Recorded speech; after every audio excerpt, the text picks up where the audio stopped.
Hello po sa inyong lahat mga ka-crypto. Ako po si Pinoy Crypto Trader at sa video na ito ay atin pong pag-uusapan ang aking technical analysis dito po kay Shiba Inu ngayon pong July 2 taong 2024. Pero quick update lamang po tayo kaya diretso na po tayo sa pagte-technical analysis sa kanyang daily chart time frame na ito. At ayan, mapapansin po natin na ang nabuong candlestick ni Shiba Inu kahapon ay isa pong bearish candlestick. Nagpapakita po yan na ng kanyang rejection or pagkakauntog dito sa major resistance line natin na 40 digits 1767. Wala po talaga. Sinusubukan po talaga niyang tagusin or basagin para makabalik sa ibabaw ng resistance line natin dito ang market price ni Shiba Inu, pero bigo po siya. Nagumpisa po siyang mag-consolidate or mag-sideways sa ilalim nitong pang nakalipas na June 24. Pero ayan, mga struggle po yan na sa kanyang pagtatangka na makabalik sa ibabaw nito. Ganyan po katibay yung major resistance line natin dito. At maliban po dyan ay wala po kasing gaanong sapat na bullish momentum or pwersa ang mga bulls. Yan, para paangatin or magbasag ng lalong-lalo na at isang major resistance line ang nakaharang dito. Sapagkat kung mapapansin po natin dito ay yung kanyang Hall Sweet Indicator dito ay ayan po, kulay red. Mahabang-mahaba na po siya. At ayan, patuloy pa rin po na malusog yung pangangatawan nito.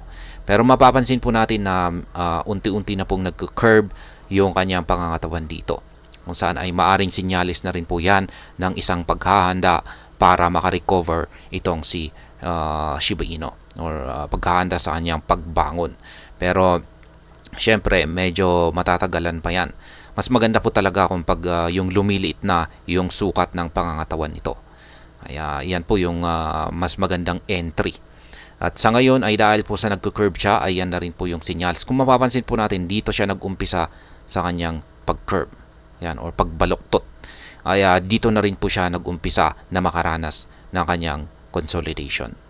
At ayan, maliban po dyan ay ganun din po, sang-ayon din po yung ating QQE mode indicators dito. Nag-umpisa po noong June 25 ay ayan, lumiit yung mga sukat ng mga nabubuong QQE bars natin dito sa ibaba. At hanggang sa kasalukuyan ay nagpapatuloy po yan. Kaya ibig pong sabihin ay nanghihina po yung selling pressure natin, kaya nauuwi po ito sa pagko-consolidate. Kung napanood po ninyo yung mga nakalipas na video natin or balita natin dito kay Shiba Inu, ay nag-accumulate na po yung mga investors. Yan, yung mga whales, yung mga malalaking investors, nag-accumulate na po ngayon sila ng maraming Shiba Inu tokens nila. Kaya malamang ay yan po yung nagdudulot ng kanyang nararanasang consolidation na ito. Kaya imbis na babagsak siya hanggang dito sa sunod na major support line natin dito, ay nauuwi ito sa pagko-consolidate kasi maraming bumibili ngayon ng SHIB.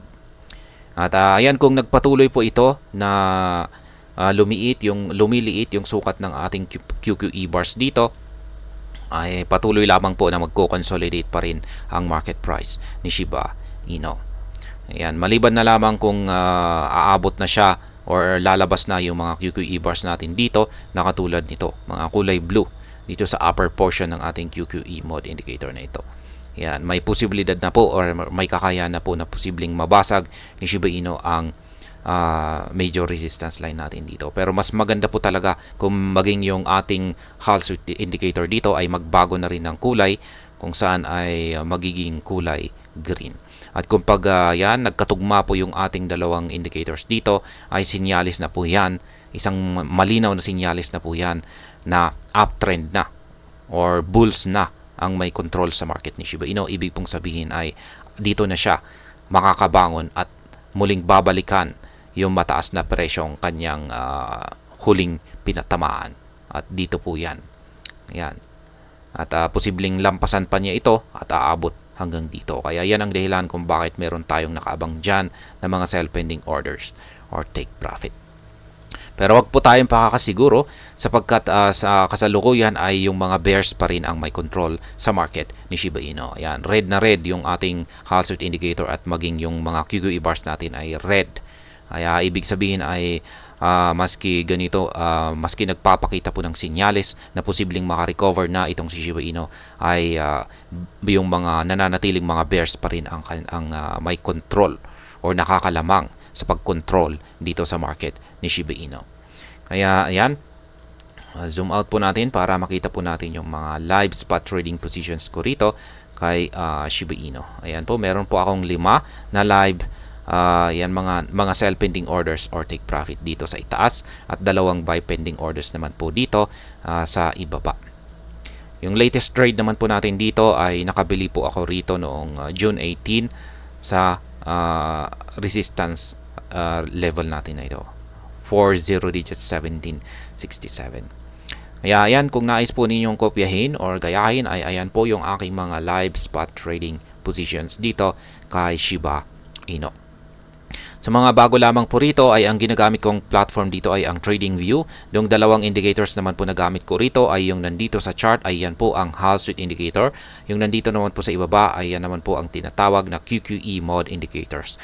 Check na lamang po ninyo ang description ng video na ito para sa mga video na aking ginawa na siyang nagpapaliwanag kung paano gamitin ang mga ito. At hanggang dito na lamang po tayo sa video na ito. Sana po ay inyong nagustuhan ang aking paliwanag dito. Kung inyo po itong nagustuhan ay pakiclick lamang po ang like button nito. Para naman po sa mga bago lamang dito, kayo po ay aking inaanyayahan para mag-subscribe. Pakiclick na rin po ang bell icon nito dahil ito po ang siya magsisilbing notification nito sa mga bago kong videos na akin pong ina-upload sa aking YouTube channel na ito. Marami pong salamat sa panonood. Ingat po tayo lagi at God bless po sa ating lahat.